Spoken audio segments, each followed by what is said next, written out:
This episode of FAFO. I don't know who dropped the ball in Washington to allow these prices, its trade to diminish like it has. But somebody dropped the ball. Somebody wasn't looking out for us. On his farm here in southern Georgia, Franz Roland is taking stock of the last year and fearful of what's ahead. Trump says, be patient. The farmer's going to be better than ever. Well, he better hurry up because we can't stand this much. He voted for President Trump, hoping a stronger economy and better trade deals would follow. When you hear politicians and others in Washington saying the economy's doing great, the country's never been better. They need to come out here. They need to come out here and live in my shoes. The economy may be doing better for some people, but on the farm, it ain't doing better. So old McDonald over there, do you notice that he was doing one thing that he could not do? Pretty much in denial, but he won't name drop a certain someone whose administration is causing a lot of these issues. You know, the guy that implemented tariffs, the trade wars, and the guy that just bailed you guys out for $12 billion, but it looks like that's still not enough money. And the part where he said someone's not looking out for us, that's because you're not in the right tax bracket. Because in that one big beautiful bill, he gave tax cuts to the richest folks, while folks like us and you aren't gonna really get much at all. Because I'm gonna bet that you thought the leopards would not come and eat your face, when they actually did. And speaking of leopards, I actually have a message from a leopard itself. And that leopard is currently saying we are experiencing higher than average call volumes. Please know your face is important to us, and a leopard will be with you as soon as possible. But anyways, have the day you voted for. Bye. These farmers, oh my God. Like, how often are you guys gonna keep coming up on TV complaining that things are tough when you know what you voted for? And someone's like, I just tested negative for sympathy. Someone pulled out the smallest violin. Well, these are starting to get creative, I swear to God. FAFO, you are here. On the find out side. He voted for Trump hoping for a better trade deal, even after every opportunity Trump tripled down on tariffs. Bro, come on now, dawg. I guess he was listening to Fox News as always, and they clearly gloss over that information a lot for them so that they can just easily accept what Trump has done. If you're a farmer and depend on an export market, literally the letter T for tariff should literally scare you. Am I scared? Nah. I'm scared. I didn't care how things were affecting others until it affected me. Am I proud of that? No. We live in a very cruel world, and sometimes the only way to survive is by being selfish. We are all just out here trying to survive as best we can. And although we may have good intentions and we may be empathetic and we may be compassionate, we will always put ourselves first because we have to survive. And if that means making a mistake in my vote, or maybe putting my trust in the wrong person like I did, then that's what it means. I will always put the betterment of my family and vote in ways that I think will help my family above anyone else. Here's the problem with voting for your self-interest. I understand Maslow's hierarchy of needs. When you're on the bottom and none of your needs are fulfilled, you can only think of yourself. But here's the problem with that, is you voted for your self-interest. So did everybody else in the Republican Party. Think about that for a minute. You voted for your self-interest, but you don't have anything. Like, you don't have anything. Like, that's what it is. But other people, rich people, they have a lot. So of course they're going to vote for their self-interest because they have something. You don't. You need the tribe, right? The socialized healthcare, the socialized dental care, schools, firefighters, police officers, all socialized systems. Is it clicking yet? You voted against the tribe. You know, humans didn't make it on their own. We always existed in a tribe, taking care of each other. You could only take care of yourself if you have something. And you don't have shit. No, girl, that's just you being a POS piece of shit.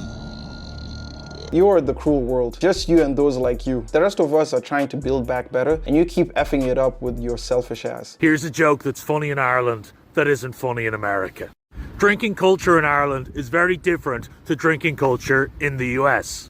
If you go out drinking in the United States of America and you get caught publicly urinating, they will put you on the offenders register. However, if you are a offender, they will put you in the White House. Yep, the Irish part of me is laughing. Apparently, MAGA folks have started to prioritize their political beliefs by going to Disneyland and making these silly dances. If you guys remember this gentleman, he was a person who was allegedly attacked by a woman during the No Kings protest and was complaining about it. And now he decided, instead of taking his kids to the most happiest place in the world and enjoying themselves, he decided to make it a more of a political movement with him and his buddies coming out there to do their little dancey dance. I don't know what to say, but this is the most cringiest thing I've ever seen. Okay, so we are meeting Never Woke today. This is my mama. We are meeting Never Woke today at Disney World. We're gonna wear our MAGA hats at the Hall of Presidents, and we haven't even left the hotel yet, okay? We're waiting for our shuttle, and we already have supporters. That's right, people from Massachusetts like Donald Trump, and that's a rarity. So we are revved up and we are ready to go. Yeah, this is cringe AF. Oh my God. I don't know how, I can't play what's going on because there's music playing in the background, but. Barack Obama. Joe Biden. I, Donald John Trump, do solemnly execute the office of President of the United States and will, to the best of my ability, preserve, protect, and defend the Constitution of the United States. So help me God. It's like seeing a bunch of adults who've refused to grow up. It's just sad because you're expecting this to be for your kids, but then it turns out to be more about you and your support for Donald Trump, even after he's already become president and is destroying the country. This is why I voted for Trump, and this is why I regret it. I am a small business owner. I'm a mother of 5 kids. Like, I was genuinely doing what I thought was best. Literally every bad thing that I'm reading in my comments of my other video, I had no idea actually happened. Like, literally I am new to every single thing that I'm saying. And I'm not using ignorance as an excuse. I'm just explaining to you that I actually had no idea. And I'm most likely not the only person that had no idea about any of this stuff. And now that I do, I will forever talk on these things. I had no idea that he has been scamming people as long as he has. And while I can't get into detail about the story that changed my mind, I met a man that is on his final days, and he is a small business owner just like me, a husband, a father. I'm a wife, a mother.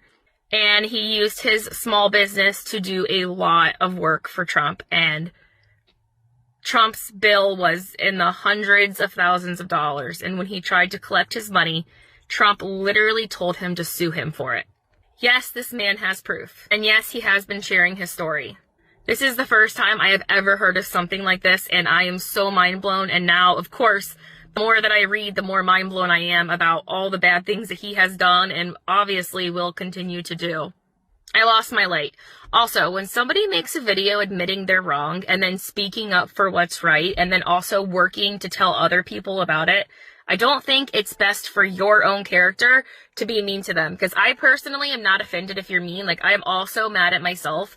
But what does that say about you? Don't try to flip this on us now. We've been saying this on and on. Like, this was the worst decision. Y'all should not do this. This is the list of files and things that he's done that are going to cause the country to just go down in the drain. And you guys ignored it. And now, when it's affecting you, it's a whole different story. Now, we definitely appreciate you coming out and speaking the truth. And you're more than welcome to come and join the other side of the party. To all Trump supporters, there is no chance for a positive relationship between you and anybody who does not support Trump. You have gone out of your way to openly support a system that oppresses a people, and specifically those you call your neighbors or brothers. There is no greater betrayal than that, and no, we will never forget. We seriously need to eliminate the H-1B visa program altogether. Your name is Priya Patel. Where could this possibly go? Why is this happening? Well, you have multiple immigration lawyers, each approving tens of thousands of H-1B applications. Take Chand Parvathani, for example, who himself has processed over 20,000 H-1B applications. Out the gate. Complete lack of basic civics knowledge. Immigration lawyers like the one that you were calling out in your video, they process the applications on behalf of the companies. You know who approves them?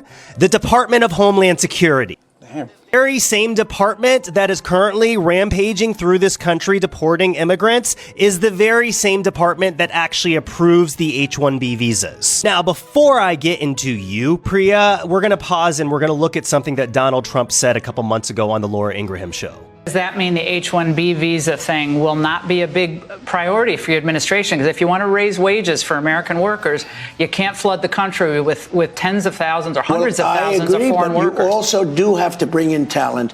When we have plenty of talented people here. No, you don't. We don't have talented people here? No, you don't have certain talents, and people have to learn. And I'm gonna replay that last part just so this gets the impact that it needs to have. We have plenty of talented people here. No, you don't. We don't have talented people here? That is the President of the United States saying on national television that the United States does not have talented people in this country to fulfill these jobs. Priya specifically calls out Texas for the sheer number of companies that rely on H-1B visa holders. Now, why is this? Texas purposefully makes themselves very attractive to companies specifically in the tech and medical research industries as well as defense, and that's because they offer these companies huge incentives. Cost of living is lower, they offer them a lot of tax rebates and subsidies in order to establish residency there, and you need very, very skilled and qualified people within tech and engineering in order to fulfill these jobs. That's what the president said. But let's get back to you, Priya. On your LinkedIn, you advertise yourself as Vice President of M.L. Esslinger and Associates, a training provider for private sector and government agencies. Now, my favorite part is that if you go to your website, it will list out some of the courses that you provide. And oh my God, will you look at this? You offer a course on cultural diversity. Oh, the irony. People let you train them on this? That's not even the best part. ML Esslinger is a two-person operation. You know who owns this company? Your mother, Nicole Esslinger Patel. You don't even hide the fact that you're a Nepo privileged baby. You broadcast the fact that you have a horse and participate in dressage with your horse named Fendi?